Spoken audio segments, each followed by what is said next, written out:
ज्ञान यज्ञ की इस अनोखी कक्षा में आपका स्वागत है। मैं हूं आरती। चलिए शुरू करते हैं आज का अध्याय। टैली ERP 9 के इस अध्याय में हम सीखेंगे प्राइस लिस्ट में बदलाव करना यानी उसे रिवाइज करना। प्राइस लिस्ट बनाना और उसका यूज़ करना तो हमने सीख लिया है। अब मान लीजिए हमको प्राइस लिस्ट में कोई बदलाव करना है, उसको रिवाइज करना है, तो वो कैसे करेंगे ये अब हम देखते हैं। इसके लिए सबसे पहले हम जाएंगे इन्वेंट्री इन्फो पर। इन्वेंट्री इन्फो में हम जाएंगे प्राइस लिस्ट पर। अब ये देखिए प्राइस लिस्ट के लिए ये विंडो खुली है। अब यहाँ पर राइट हैंड साइड में टॉप पर आपको ऑप्शन मिलता है रिवाइज प्राइस का। तो रिवाइज प्राइस के लिए शॉर्टकट की है Alt R, इसको हम प्रेस करेंगे। अब रिवाइज प्राइस के लिए सबसे पहले हमको स्टॉक ग्रुप नेम देना है। ऑल आइटम्स चुन करके हम सारे आइटम्स की प्राइस लिस्ट में बदलाव कर सकते हैं, पर अगर हमको किसी पर्टिकुलर स्टॉक ग्रुप के आइटम्स में ही चेंज करना है, उनकी प्राइस लिस्ट ही अगर बदलना है, तो उसके लिए हम वो स्टॉक ग्रुप चुन लेंगे। अभी हम उदाहरण के लिए मान लेते हैं कि हमको इलेक्ट्रिकल आइटम्स में चेंज करना है, इसकी प्राइस लिस्ट रिवाइज करना है, तो ये हम चुन लेंगे।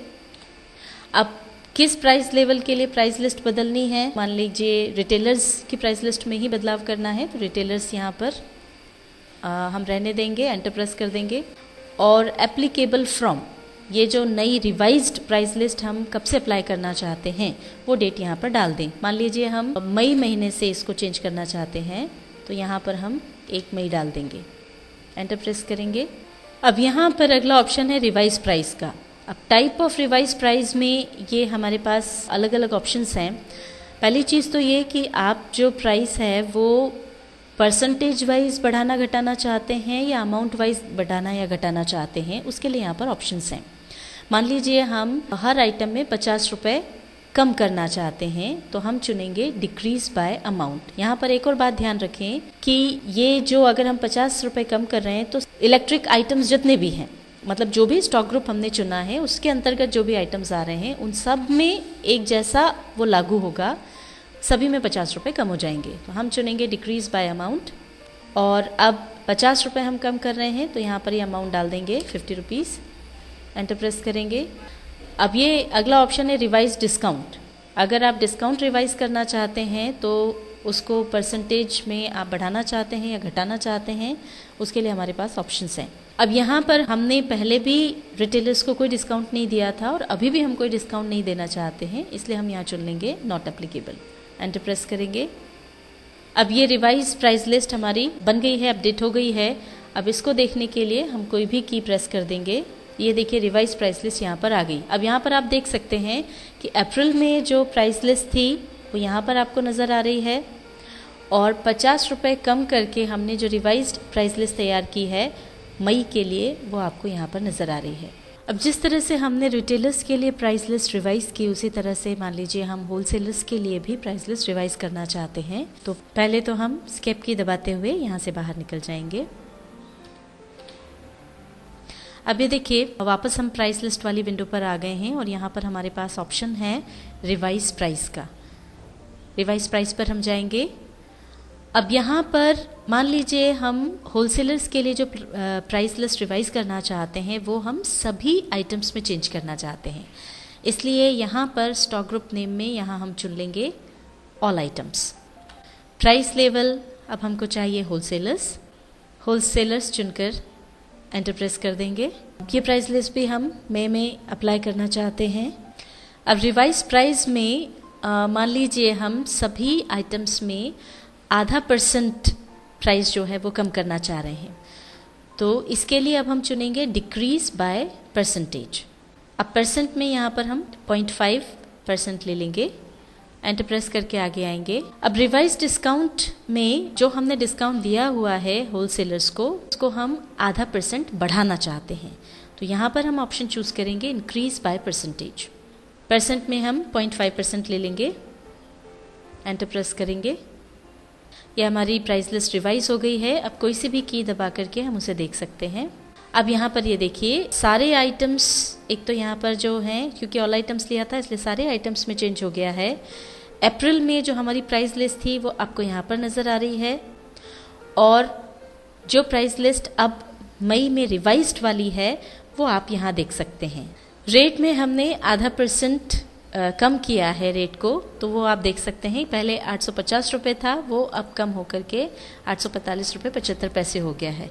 उसी तरह से डिस्काउंट को हमने 0.5% बढ़ाया है, तो अप्रैल में जो डिस्काउंट 1% था वो बढ़ करके 1.5% हो गया है। अभी जैसे आपने देखी होलसेलर्स के लिए मई के लिए हमने सारे आइटम्स की प्राइस लिस्ट रिवाइज की।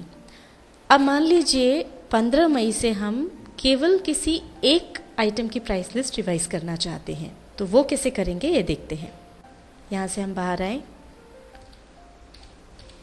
अभी हमने रिवाइज प्राइस की मदद से ऑल आइटम्स या फिर किसी एक ग्रुप के आइटम्स की प्राइस लिस्ट को रिवाइज किया, पर अब अगर हमको किसी एक ही आइटम की प्राइस लिस्ट को रिवाइज करना है तो उसके लिए हम चुनेंगे ऑल आइटम्स, और यहाँ पर प्राइस लेवल में हम मान लीजिए होलसेलर्स के लिए प्राइस लिस्ट रिवाइज करना चाह रहे हैं, तो होलसेलर्स चुन लेंगे और ये हमको 15 मई से अप्लाई करनी है, तो यहाँ पर हम डेट डाल देंगे 15 मई की। एंटर प्रेस कर देंगे। अब यहाँ पर सारे आइटम्स आ गए हैं। जिस भी आइटम में हमको प्राइस चेंज करना है वो हम कर सकते हैं। उदाहरण के लिए हम ले रहे हैं फैन। यहाँ पर हम प्राइस के साथ साथ जो क्वांटिटी रेंज है उसको भी चेंज कर सकते हैं, तो हम दोनों में ही चेंज कर रहे हैं। पहली जो क्वांटिटी रेंज है वो है 50 पीसेस के अंदर की। रेट इसके लिए हम रख रहे हैं 825 रुपये प्रति पीस। डिस्काउंट में हम कोई चेंज नहीं कर रहे हैं, वो सेम है 1.5%। अब अगली कैटेगरी है 50 से 150 पीसेस तक की।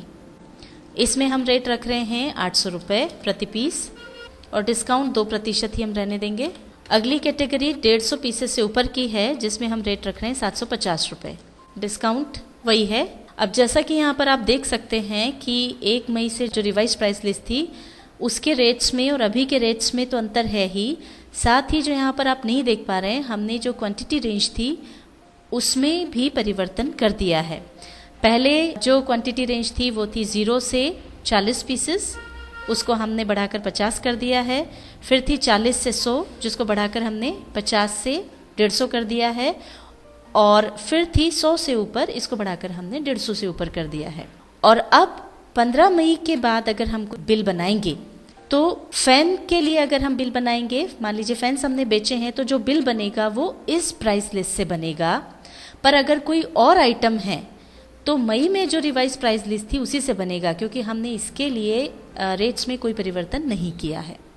अब इस पूरी प्राइस लिस्ट को एक्सेप्ट करने के लिए हम Ctrl+A प्रेस करेंगे और एक्सेप्ट कर लेंगे। टैली ERP 9 के इस अध्याय में हमने सीखा प्राइस लिस्ट में बदलाव करना यानी उसे रिवाइज करना।